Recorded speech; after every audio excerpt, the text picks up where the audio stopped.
Ысык-Көл облусу, Тоң району, Жоомарт Бөкөнбаев атындагы жалпы орто билим берүү мектеби. Кыргыз тили жана адабияты мугалими Абдырова Алтын Бүрбөлөновна. Саламатсыңарбы, балдар? Бүгүнкү сабагыбызды баштаардан мурда музыкалык номерге көңүлүңүздү бурабыз.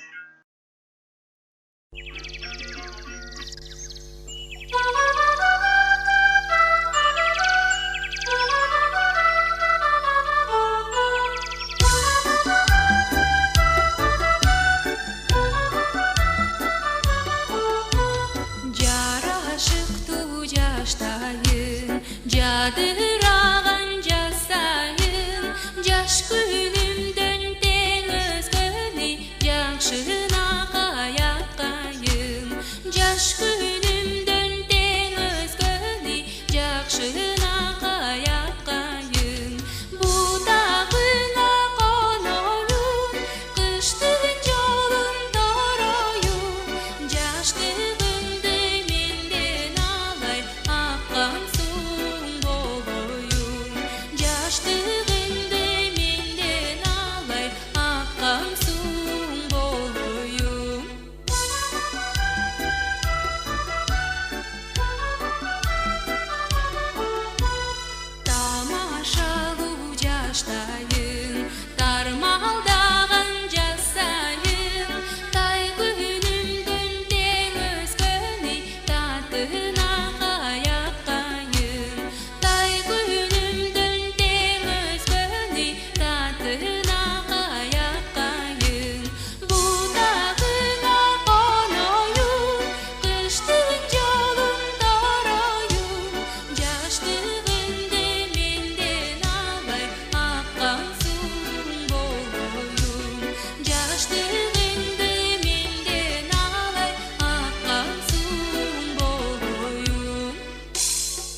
Кана балдар, бул ыр силерге жактыбы? Маанайыңар көтөрүлдү деп ойлойм. Бул ырды ким аткарды жана автору ким? Азаматсыңар. Аткарган Жамиля Муратова, ырдын автору Алыкул Осмонов. Демек балдар, биздин бүгүнкү сабагыбыздын темасы кыргыз поэзиясынын таңчолпону Алыкул Осмонов. Сабактын максаты: окуучулар Алыкул Осмоновдун өмүр баяны, чыгармачылык жолу менен таанышуу аркылуу ырларын жадка билишет, сынчыл жана логикалык ой жүгүртө алышат, ата мекенин сүйүүгө тарбияланышат. Таланты таш жарган акын Алыкул Осмонов Панфилов районундагы Каптал Арык айылында 1915-жылы кедейдин үй бүлөсүндө туулган. Ал жаш кезинен эле ата энесинен ажырап, жетимдиктин азабын да, турмуштун кыйынчылыктарын да башынан өткөрөт. 1925-жылы Фрунзе шаарындагы балдар үйүнө кабыл алынат. Бир аздан кийин эле ал балдар үйү Токмок шаарына көчүрүлөт. 1925-1928 жылдары ошол балдар үйүндө тарбияланат. Мына ушул жерде адайы китептерге өтө кызыгып, өз алдынча ыр да жазып көрөт. 14 жашында Фрунзедеги педтехникумга кирип, анын алдындагы адайы ийримге катышып, орустун белгилүү жазуучуларынын чыгармалары менен таанышат. 1930 Сабаттуу Бол газетасынын сентябрь айындагы санына Кызыл жүк деген ыры басылып, адабий шоусу кесилет. 1933 техникумду бүткөндөн кийин чыгармачылык иштин артынан түшөт. 1935-1950 жылдар арасында 10дон ашуун ыр китептин ээси болду. Таңдагы ырлар, Жылдыздуу жаштык, Чолпонстан, Махаббат, Жаңы ырлар, Менин жерим ырдын жери деген жыйнактары жарык көрдү. 1950 Москвада орус тилинде Мой дом аттуу ырлар жыйнагы жарыкка чыккан. Алык Усмонов эң мыкты котормочу да болгон. Ал Пушкиндин, Шекспир, Низами, Шота Руставели сыяктуу дүйнөлүк адабияттын алыптарынын көркөм дүйнөсү менен кыргыз окурмандарын биринчилерден болуп тааныштырат. Көзү өткөндөн кийин 1964-67 жылдар чыгармаларынын 3 томдук жарык көрдү. 1984-86 жылдары ырлары, котормолору, поэмалары менен драмалары кайрадан 3 томго топтоштурулду.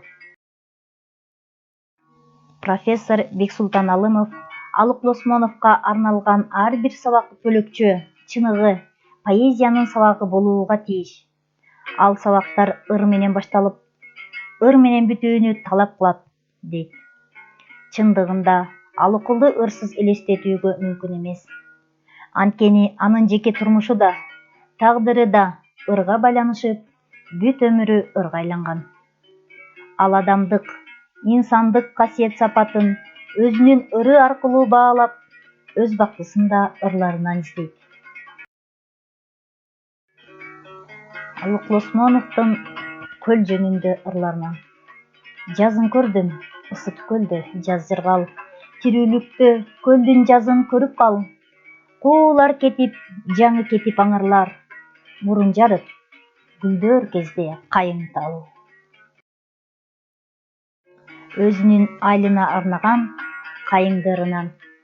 Калды кайыңды айылым араактап, мен да калтардай алыс кеттим кылактап.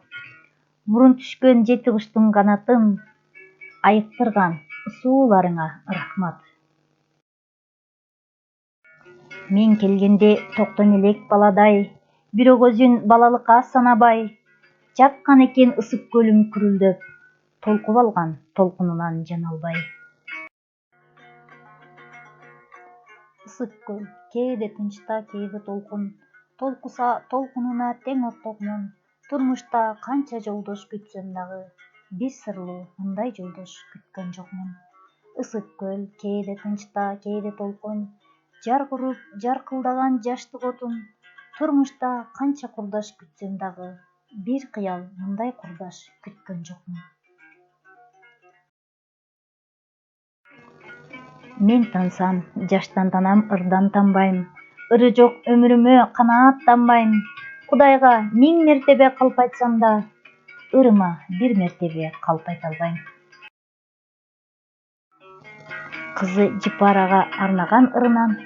Эң жаш калып эсте калбай ата-эне, кайнап бышып далай кыйын кездерде, балган турмуш түбү калың болсо да, керек жерин жарат кирерде. Алык Усмоновдун эмгеги жогору бааланып, баарыбызда анын эстелиги орнотулган. Сомдук купюрага Алык Усмоновдун сүрөтү тартылган. Алык Усмоновго арналып тартылган тасмада Айдай жигит Далиеванын элеси. Бул сүрөттө Алыкулдун жары Зейнеп. Бул сүрөттө Алыкул замандаштары менен пьеса коюшууда. Андан кийинки биздин тапшырмабыз сүрөт долбоор менен иштөө. Алган маалыматтардын негизинде сүрөт долбоорду талкуулайбыз. Бул жерде көлдү биз Алыкулдун ырларына салыштырдык. А бул жел кайык болсо Алыкулдун балалык чагы. Бул эки акку, бирөө Алыкул болсо, бирөө жубайы Зейнеп. Экөөнүн эки башка жолго түшүшү. Ал эми көл жээгиндеги балык кызы Жипаранын чарчап калышы.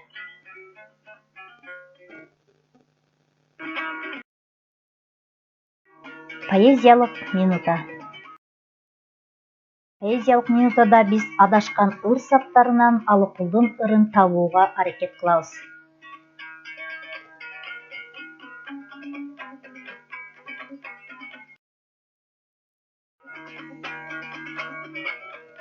Бул ыр саптарынан эки куплет ырды курайбыз.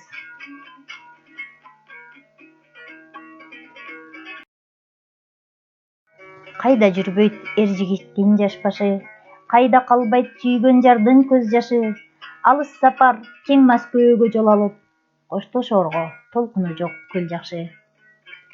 Аман болсун эр жигиттин жаш башы, неге керек сүйгөн жардын көз жашы, жолтоо кылып кош дегенди угузбай, коштошоордо күздүн күнкү жел жакшы. Андан кийинки биздин тапшырмабыз баш катырма. Бул баш катырмада шахмат оюнундагы аттын жүрүшү менен ыр саптарын табабыз. Биринчи, экинчиси белгиленип берилген, ошол жүрүш менен жүрөбүз. Шахмат ойногон окуучулар болсо эң оңой болот. Ал эми ойнобогон окуучулар болсо дагы Г түрүндө жүрүп аракет кылабыз.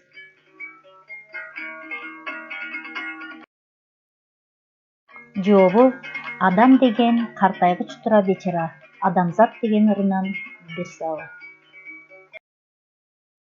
Кийинки баш катырмабызды дагы ушул тартипте аткарабыз. Мында дагы биринчи, экинчиси белгиленип берилген.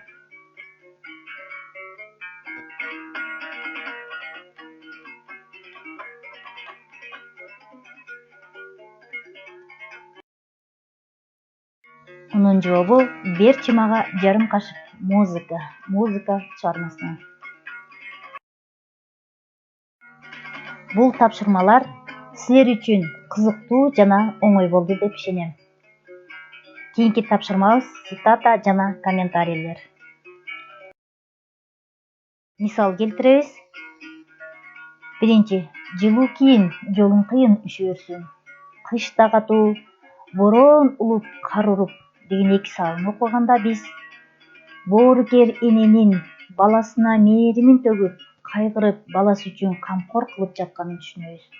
Качан гана биз экинчи, үчүнчү сабын окуганда ата журтка арналып жатканын билебиз.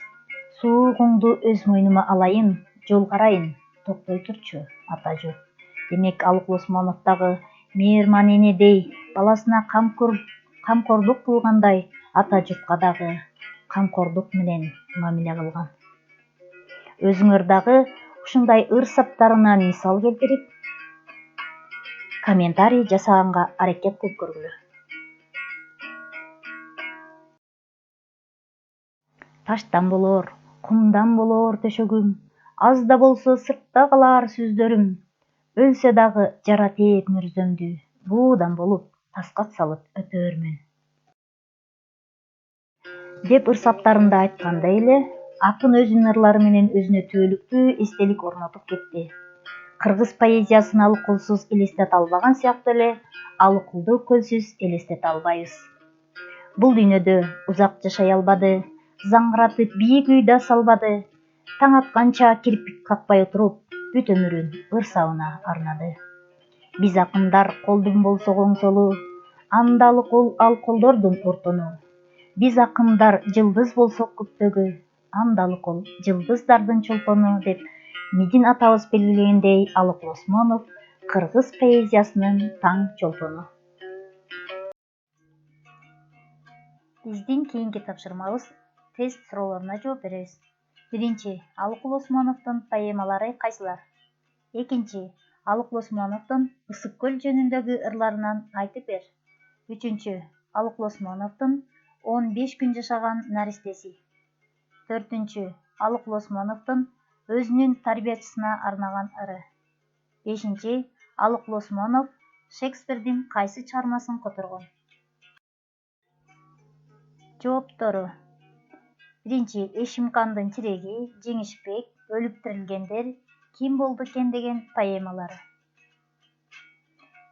Андан кийин Көл түнү, сулуу жерсиң ысык көлүм, мен көлүмө келгенде, көлдүн кечки көрүнүшү, ысык көлдө 4 мезгил, көл күүсү, көл махабаты, касиеттүү көл энем, жаштыгым калды жана башка көл жөнүндө көптөгөн ырлары бар.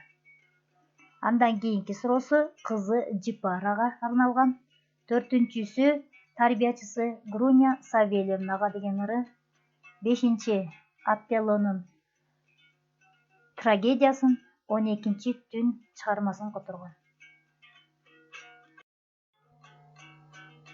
Биздин кийинки тапшырмабыз суроо үчүн негиздер стратегиясын колдонуп аткарабыз. Биринчи, эгерде Алыкул Осмонов кургак учук менен оорубаса, каза болбосо, кандай жашоодо жашап, кандай чыгармаларды жазмак? Экинчи, Айдай менен баш кошсо, келечеги кандай болмок? Мен ойлойм анткени деген сөздөрдү колдонуп туруп, өз оюңарды жазып келесиңер.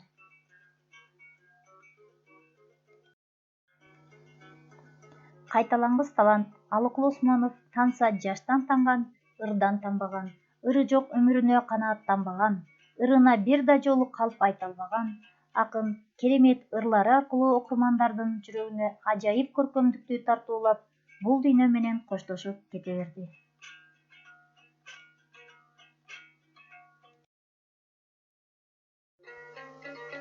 Үй тапшырма. Алыкул жана көл деген темада эссе жазуу жана сүрөт долбоор түзүү.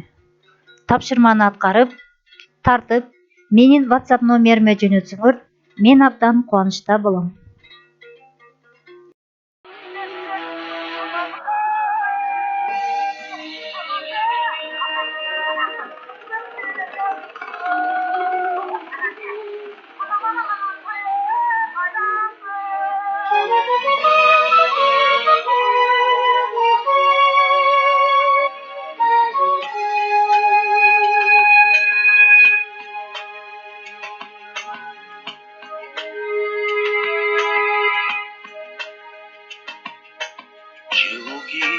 Жолың кыйын, үшүрсүн, кыштага туп борону каруу. Сууңду өз мойнума алайын, жол карайын, токтой турчу адажу. Жол карайын, токтой турчу адажу. Жазда башка жел тийбесин абайла, көпкө турбас могуп турган сур болот. Бүт тартыңды өз мойнума алайын, сен ооруба, мен ооруйун атажу. Сен ооруба, мен ооруйун атажу. Сен ооруба, мен ооруйун атажу.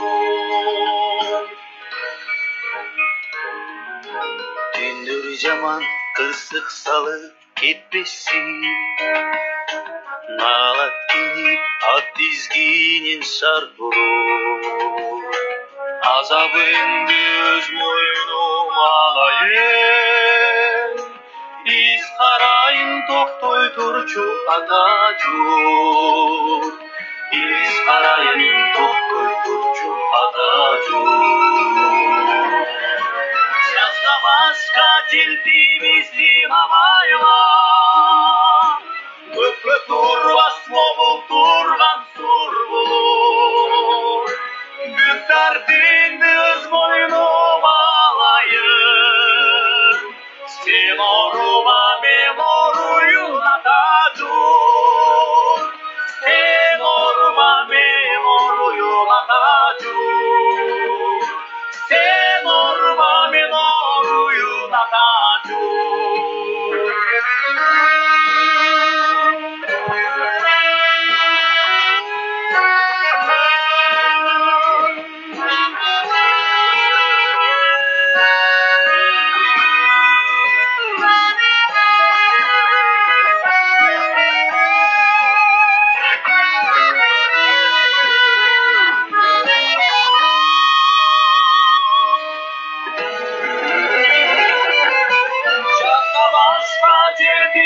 сен абайла.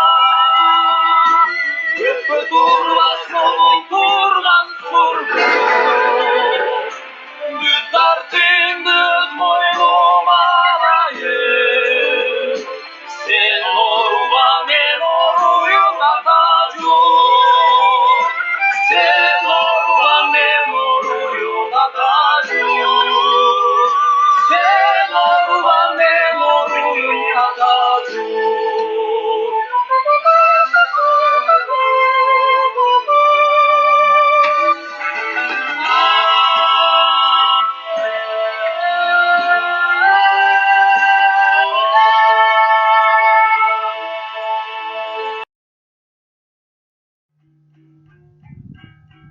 Балдар, кийинки сабактан жолугушканча сак саламатта болгула.